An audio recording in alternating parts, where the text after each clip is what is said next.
The lilies were too sweet, cloying against the damp wool of morning coats.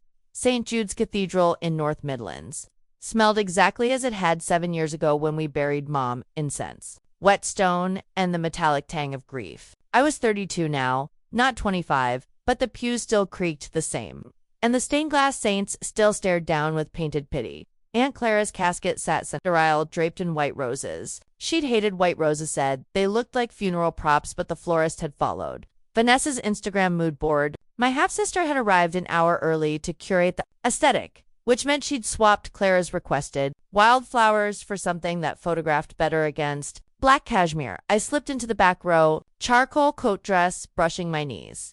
N. Bennett Atelier, Fall Collection, Prototype 001, hand-loomed wool from Como. Horn buttons carved in Verona, silk lining printed with microscopic coordinates of Mom's childhood garden. Retail, $28,400. Wholesale to Barney's. Next month, unlaunched. Unknown. Vanessa clocked me instantly. 28, 3 million TikTok followers, allergic to anything that didn't trend. She wore last season's knockoff of my spring line, same silhouette, cheaper wool, logo stitched crooked. She leaned toward Lila, her best friend and unpaid brand manager. Voice pitched to Carrie. God, look at Nora playing designer in that thrift store tragedy. Did she raid a funeral home? Lost. Lila's laugh cracked like a whip. Cousins turned. Dad stepdad to me. Bio to Vanessa frowned, but said nothing. I felt the old heat crawl up my neck. The same burn I'd swallowed at 16 when Vanessa told him I was too plain to sit at the adults' table. I smoothed the coat's hidden interior pocket. The prototype label waited inside. N. Bennett Atelier Limited Run. 001. I said nothing. Just breathed in the lilies and waited. The service dragged. Father Michael's voice echoed off vaulted ceilings, reciting Clara's love of gardening, her decades on the hospital board, her quiet generosity. Vanessa live-streamed discreetly, angling her phone to catch the casket's gloss. Comments scrolled. So sad. Vanessa looks devastated. That coat, though. When the eulogies ended, Daniel Whitaker rose. 65, silver-haired, same wire-rimmed glasses he'd worn at Mom's funeral. Clara's lawyer for 30 years. He carried no notes, just a slim leather folio and a tablet. Before we conclude, he said Clara left instructions for a secondary reading. Vanessa rolled her eyes so hard, I heard it.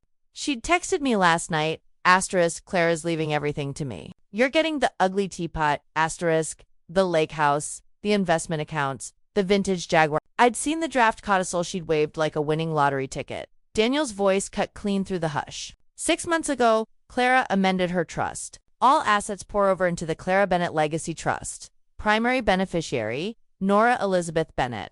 The cathedral went still. Then Vanessa shot up, heels clacking on marble. That's impossible, she promised. Daniel smiled, the same smile he'd give 15 years later in a different mahogany room to a different venomous blonde. Clara anticipated interruptions. If Vanessa speaks first, play file CVO1. He tapped his tablet. Vanessa's own voice filled the nave, tinny through hidden speakers. Recorded 3 months ago at Clara's bedside, 2:14 a.m. Thinking the night nurse was deaf. Once the old bat's gone, I'll flip the lake house same week. Nora can have the teapot and her sad little intern salary. God, remember when she thought sewing club was a personality? I'll have Barney's eating out of my hand by fall. Gasps rippled. Aunt Margaret clutched her pearls so hard one snapped. Dad went the color of ash. Leela's phone clattered to the floor. Daniel wasn't finished. The trust includes a no contest clause. Challenge it, Vanessa, and your conditional 5% becomes 0. Plus the Deadman switch Clara activated. He projected a slide onto the cathedral screen usually reserved for him. Lyrics. Bank records. Vanessa's Venmo to J. Mercer Consulting, $5,000. Memo. Signature practice. Emails where Vanessa bragged she'd handle the notary. A grainy photo. Vanessa slipping an envelope to the funeral director last night. Same envelope Daniel now held. Vanessa's mouth opened, closed. You can't. Clara wore a brooch camera for the last year, Daniel said. Every conversation, every threat, all time-stamped. The oncologist confirmed the morphine tampering attempts. 3 separate prescriptions filled at different pharmacies. Dosages increased incrementally. I finally stood. The coat dress caught the stained glass light. Suddenly impossible to mistake for anything cheap. You mocked the brand, Vanessa. You're wearing last season's knockoff of my spring line right now. I touched the lapel. This is the original, one of one. Retail, $28,000. Wholesale to Barney's next month. Her face cycled through rage, confusion, dawning horror. The congregation stared at the coat, then at me. Whispers became a wave. Daniel slid a folder across the pew. Sign the acceptance. Keep your 5% approximately 1.2 million or contests and watch the evidence go to the DA. Clara's journal is notarized weekly. Page 47 details the night you tried to swap her pain meds. Vanessa's hand shook so hard the pen clattered. Dad tried to speak. She cut him off with a hiss. You knew? He looked at me, eyes wet. Clara asked me to stay quiet. Said you needed to see it play out. Like your father did. I took the pen from Vanessa's frozen fingers, signed my own copy first. Nora Elizabeth Bennett, trustee. Then handed it back. 1 hour to decide. After that, the website goes live. Headlines already written. Asterisk influencer caught faking aunt's willful confession inside. Asterisk domain. Registered yesterday. She signed. The ink bled where her palms sweated. Outside, snow had started. Fat flakes stuck to the cathedral steps. I slipped the coat's belt tighter, felt the weight of the hidden label against my ribs. Vanessa stumbled past me toward the waiting Uber, coat unbuttoned, knockoff wool already pilling. Dad caught my sleeve. Your mom would have. I know.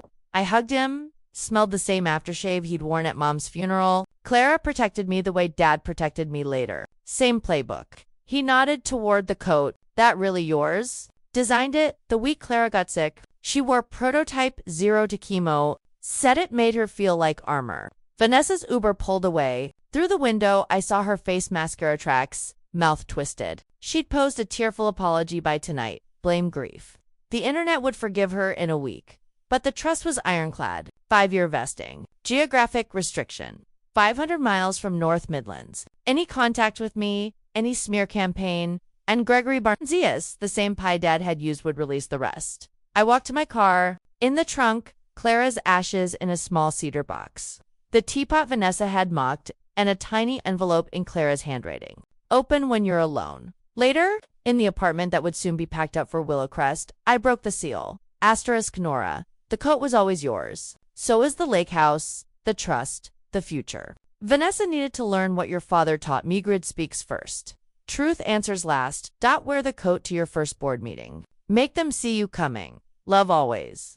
Aunt C asterisk P.S. Check the teapot. Inside the ugly ceramic, a single flash drive labeled Insurance Play if V ever forgets. I smiled. Slipped it into the same interior pocket that held the label. Same pocket, different war. But the story didn't end at the cathedral. It began 15 years earlier. The day Veronica Voss walked into Willowcrest with an interior designer and a mission to refresh. I was 17, home from boarding school for Thanksgiving. Mom had been gone 10 years. Dad had dated politely widows from the club, a colleague's sister, but no one moved in. Then Veronica arrived. 37, marketing VP, silver blonde hair in a perfect chignon. Laugh that made men lean in. She redecorated in 90 days. Mom's garden became a Zen courtyard. The piano went to auction. My bedroom became a guest suite in Hotel Neutral. Dad said it was easier to let her have her way. The distance grew brick by brick. Calls screened, invitations lost. Birthday cards returned to sender.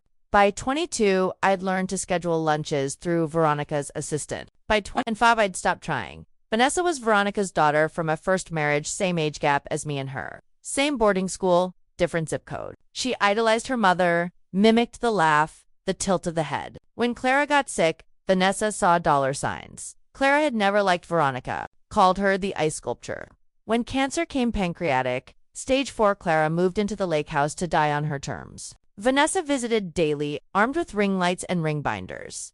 I visited once a week, driving 3 hours each way. Clara wore my prototypes to chemo, said the wool kept her warm when the drugs made her shiver. We talked about Mom, about Dad's secret workshop, about the model house he'd been building since I was 7. You finish it, Clara said one afternoon, oxygen hissing, when I'm gone. Promise. I promised. Vanessa's plan was simple. Isolate Clara, forge a codicil, inherit everything. She didn't count on Clara's paranoia or her jewelry. The brooch camera was Clara's idea. Your father taught me, she'd said, pinning it to her cardigan. Document everything. She documented Vanessa's late-night visits, the forgotten pain pills, the notary who owed Veronica a favor. The envelope slipped to the funeral director. Dad knew. He'd known since Veronica tried the same game 15 years ago. When Clara called him, voiced raspy, from chemo, He'd sent Gregory Barnes, same pie, same playbook.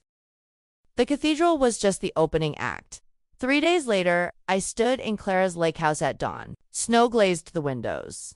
The trust documents sat on the kitchen island. Next to the teapot and the cedar box of ashes, Doc Gregory Barnes arrived with coffee and a hard drive. Clara's full archive, he said, 47 hours of audio, 16 of video, 3,000 pages of documentation.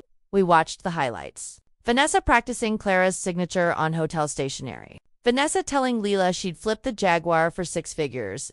Vanessa slipping morphine into Clara's insurer, whispering, just rest, Aunt C.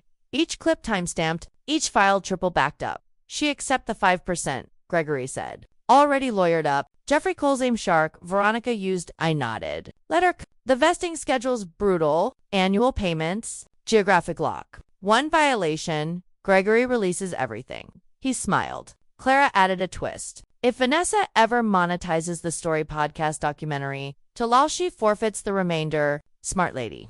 Smart didn't cover it. Clara had spent her final year building a fortress around my future, brick by legal brick. The board meeting was Monday. I wore the coat dress. The one Vanessa had mocked. Bennett Development Group occupied the top 3 floors of the glass tower. Dad had built in 1998. Same mahogany table from the will reading 15 years later. Same ticking clock. Sarah Chinoperation stood when I entered. Marcus Wade. They'd stayed loyal through Veronica's purge attempts. I took Dad's chair. The coat's wool whispered against leather. Effective today, I said. I'm majority shareholder and CEO. First order, reinstate every employee, Veronica forced out. Second, the Clara Bennett Foundation gets 10% of profits, retroactive 5 years. Sarah's eyes shone. Marcus nodded. Outside. Snow kept falling. North Midlands looked like a circuit board under frost. Somewhere across it, Vanessa was packing for exile, Palm Springs maybe, or Lisbon.